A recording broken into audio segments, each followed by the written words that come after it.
भाजपा केंद्रीय चुनाव कार्यालय पहुंचे केंद्रीय कानून मंत्री एएसपी सिंह बघेल, दिया बड़ा बयान। कहा, समाजवादी पार्टी किसी भी स्थिति में गढ़ को नहीं बचा पाएगी और रघुराज साक्ष मैनपुरी से भारी मतों से विजयी होंगे।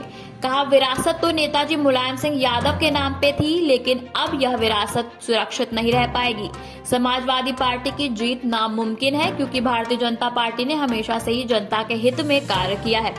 उन्होंने कहा कि विधानसभा चुनाव के दौरान जो कहते थे कि मैनपुरी नहीं आना पड़ेगा, तो विधानसभा चुनाव के दौरान समाजवादी पार्टी का पूरा परिवार मैनपुरी में ही पड़ा है। इससे साफ साबित होता है कि समाजवादी पार्टी को भाजपा का डर है।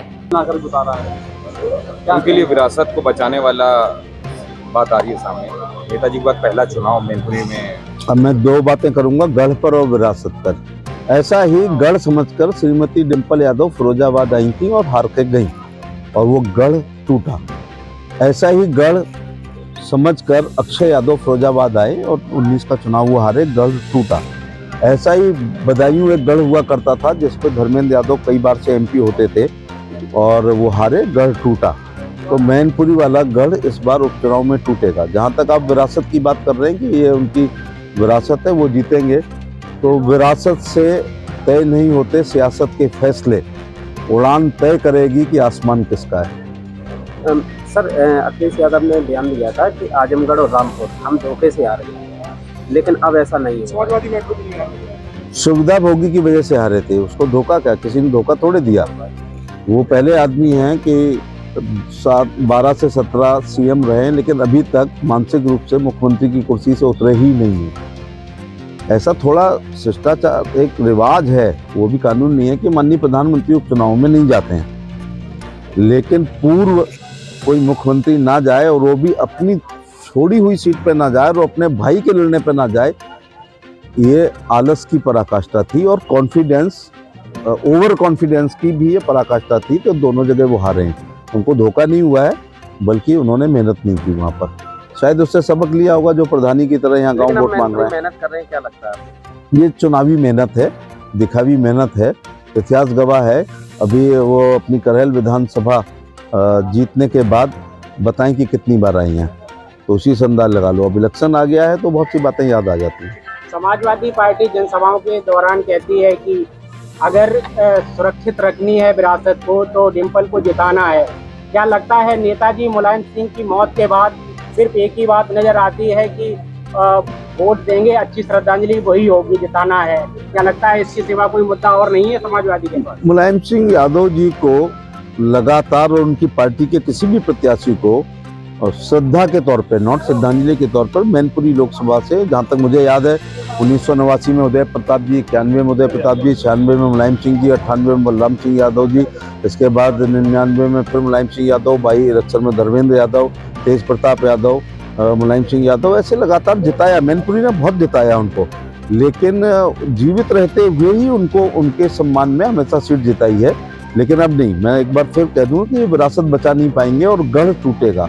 दरार तो हम ही ने पैदा कर दी थी, अब धक्का मारने की जरूरत है। उसका एक सिंपल सा कारण है कि भारतीय जनता पार्टी के भी पिछले 15-20 साल के इतिहास में सबसे कठिन चुनाव था 2019 का लोकसभा चुनाव, जिसमें बीएसपी और समाजवादी पार्टी ने गठबंधन किया था। और वो दोनों वो पार्टियां हैं जो उत्तर प्रदेश में 4-4, 5-5 बार सरकारें गठबंधन से भी बना चुके हैं और अकेली दम पर भी पूर्ण बहुमत की बसपा ने भी और सपा ने भी सरकार बनाई। 7 से 12 बसपा और 12 से 17 उन दोनों का गठबंधन था और उन नेताओं में वोट ट्रांसफर करने की क्षमता है। इसके बावजूद बहुत बड़े कद्दावर नेता स्वर्गीय श्री मुलायम सिंह यादव जी केवल 94,000 वोटों से ही अपना चुनाव जीत पाए थे।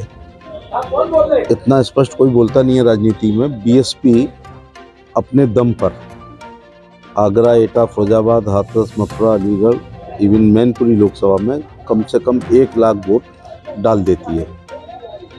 अब 19 और 22 के इस उपचुनाव में ये फर्क आ रहा है कि अब बसपा का गठबंधन नहीं है, 1 लाख वोट कम हो रहा है। ऊपर से मुलायम सिंह यादव जैसे कद्दावर नेता प्रत्याशी नहीं है, तो 1 लाख डालती है, वो 94 से जीते, तो इसका मतलब होता है कि 6,000 से वो हार जाते हैं अगर गठबंधन नहीं होता। लेकिन राजनीति सांख्यिकी पे नहीं चलती है, गठबंधन के बावजूद कार्यकर्ता का गठबंधन के बाद बहुत मनोबल बढ़ता है, जो अब नहीं है। इसलिए समाजवादी पार्टी अकेले इस स्थिति में चुनाव जीतने की स्थिति में नहीं है और केंद्र सरकार की 19 से लेकर 22 के बीच में तमाम कल्याणकारी योजनाएं गरीबों तक पहुंची हैं। राज्य सरकार को भी लगभग 8 महीने सरकार चलाने का पुनः मौका मिल गया है। इस दौरान भी बहुत सी योजनाएं और ख़ास तौर से उत्तर प्रदेश सरकार का जो लॉ एंड ऑर्डर है वो मैनपुरी के लोगों को बहुत पसंद आ रहा है, क्योंकि इन्होंने बहुत ख़राब लॉ एंड ऑर्डर को भुगता है।